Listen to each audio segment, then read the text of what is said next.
đại hianin kan hmu dalang hianin tunah hian college DC hi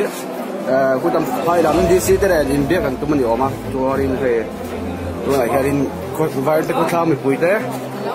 to an du la o dinglam tirna an nuara to hai kan hmu dalang hian an ta